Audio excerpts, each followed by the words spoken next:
जैसा कि last episode के अंदर हमने देखा था, लुओली उस ड्रैगन आर्प के अंदर से सही सलामत बाहर आ गया था, पर इसे देखते ही बिंगिंग को तो इसके ऊपर यकीन ही नहीं हो रहा था और उसके साथ वो फाइट करने लगता है, जहाँ पे इस फाइट में भी लुओली ने बिंगिंग को बड़ी आसानी से हरा दिया था। ये देखते ही बिंगिंग को तो इसके ऊपर यकीन ही नहीं हो रही थी। अब इसके आगे नेक्स्ट एपिसोड की स्टार्टिंग में हम लोग लुओली और होंगियान को एक तालाब के सामने देखते हैं, जहाँ पे होंगियान लुओली से पूछते हैं, लुओली होंगियान की वजह से तुम ओवरलॉर्ड कंपटीशन की मसले में पड़ चुके हो, क्या तुम उसके लिए उसके ऊपर गुस्सा हो? तो ये सुनते ही लुओली कहता है नहीं, क्योंकि उसने किसी जरूरी वजह के कारण ही ये फैसला लिया है। बिंगिंग कहती है होंगियान जब क्वीन की पोजीशन में बैठी थी उसके बारे में बहुत ही बुरा वाला कही गई थी, ज्यादातर लॉर्ड जुआनलोंग ही उसके बारे में ऐसा बोलता था, फिर भी वो उसे कुछ बोल नहीं पाया क्योंकि लॉर्ड जुआनलोंग के पास पावर था। होंगियान को तो उसके साथ साथ लॉर्ड नानली की भी पोजीशन को सेव करना था, इस वजह से उसने ऐसा कुछ भी नहीं किया और मैं तो हरदम उसके साथ रहती थी। पर मुझे दुख इस बात के लिए होती है क्योंकि मैं बहुत ही कमजोर हूँ और मैं उसकी बुरी सिचुएशन में भी साथ नहीं दे पाई। लुओली कहता है तुम खुद को ब्लेम मत करो क्योंकि तुम पूरी बेशुई किंगडम की टॉप डिवाइन मास्टर में से एक हो। तो ये सुनती बिंगिंग कहती है मुझे जो ये पोजीशन है ये होंगियान की वजह से ही मिली, इस वजह से मुझे होंगियान के लिए किसी भी हालत में स्ट्रॉन्ग बनना ही होगा। तो ये सुनती लुओली भी फुल कॉन्फिडेंस में कहता है हाँ मैं होंगियान के लिए इस ओवरलॉर्ड कंपटीशन को किसी भी हालत में जीतूंगा। और फिर हमें ओवरलॉर्ड कंपटीशन की सीन को दिखाया जाता है जहाँ पे होंगियान के साथ साथ लुओली और बिंगिंग भी पहुंच गई थी। तो होंगियान को देखकर ही वहाँ पे जितने भी लोग था वो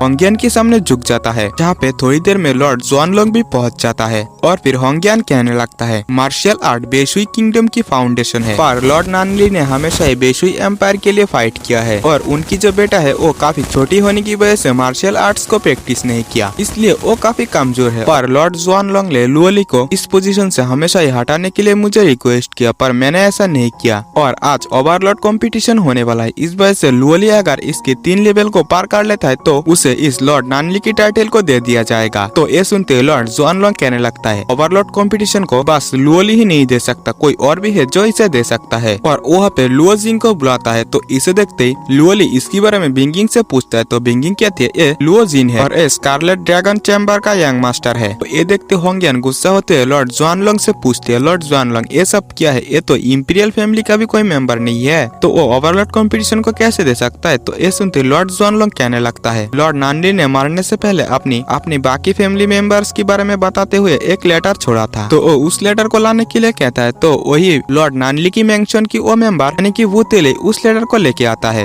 ये देखते होंगियान कहती है वुतेले तुम मत भूलो कि तुम लॉर्ड नानली की मेंशन की एक मेंबर हो। तो ये सुनते वुतेले भी कहता है हाँ मैं इसे भूलने की कोशिश कभी भी नहीं कर सकता। लुओली लॉर्ड जुआनलोंग से कहने लगता है एक नाजायज बेटा सगे बेटे के साथ लॉर्ड नानली की पोजीशन के लिए फाइट करेगा। लॉर्ड जुआनलोंग क्या आपको ये सही लगता है? तो ये सुनते लॉर्ड जुआनलोंग कहता है मुझे लुओजिंग को जस्टिस दिलाना होगा, इस वजह से लुओली और लुओजिंग एक साथ ओवरलॉर्ड कंपटीशन देगा और इसमें से जो भी विनर होगा वही लॉर्ड नानली की टाइटल को लेगा। तो इससे क्या तुम्हें कोई दिक्कत है? तो ये सुनते लुओली भी कहता है मेरे पास और रास्ता ही कहा है। ये सुनते लॉर्ड जुआनलोंग हंसते हुए कहता है तो ओवरलॉर्ड कंपटीशन को स्टार्ट किया जाए। और फिर लुओजिंग लुओली के पास आ जाता है, दोनों ही एक दूसरे की ओर देखते हुए एक टर्की वाली स्माइल देता है। और फिर ऐसे सीन शीट की तरह में लुओजिंग और वुतेले को दिखाया जाता है, जहाँ पे लुओजिंग वुतेले से पूछता है फिर से कहो कि तुम कहाँ से हो? तो ये सुनते वुतेले कहता है मैं लॉर्ड नानली के मेंशन से हूँ। ये सुनते लुओजिंग तो एकदम से गुस्सा हो गया था और वो वुतेले से कहता है स्कारलेट ड्रैगन चैम्बर के अंदर लॉर्ड नानली की मेंशन की किसी भी मेंबर को यहाँ पे आने की इजाजत नहीं है, इसलिए तुम यहाँ से जा सकते हो। तो ये सुनते वुतेले कहने लगते एक मिनट प्लीज मेरी बातों को आप सुन लीजिए, क्योंकि बेशुई किंगडम की 2 नॉन इम्पीरियल फैमिली में से एक इम्पीरियल फैमिली की जो लीडरशिप है वो प्रेजेंट लीडर के हाथों से छूटने वाला है और इसके ऊपर बहुत सारे लोगों की नजर है। तो ये सुनते ही लुओजिंग भी रुक गया था। वो कहता है लॉर्ड नानली ने मुझे 10 सालों से भी ज्यादा टाइम तक मुझे नजरअंदाज किया, आखिरकार मरने की बात उसे मेरी याद आ ही गई। उस बुड्ढे को तो बस इस बात के लिए डर था कि मैं लॉर्ड नानली बन गया तो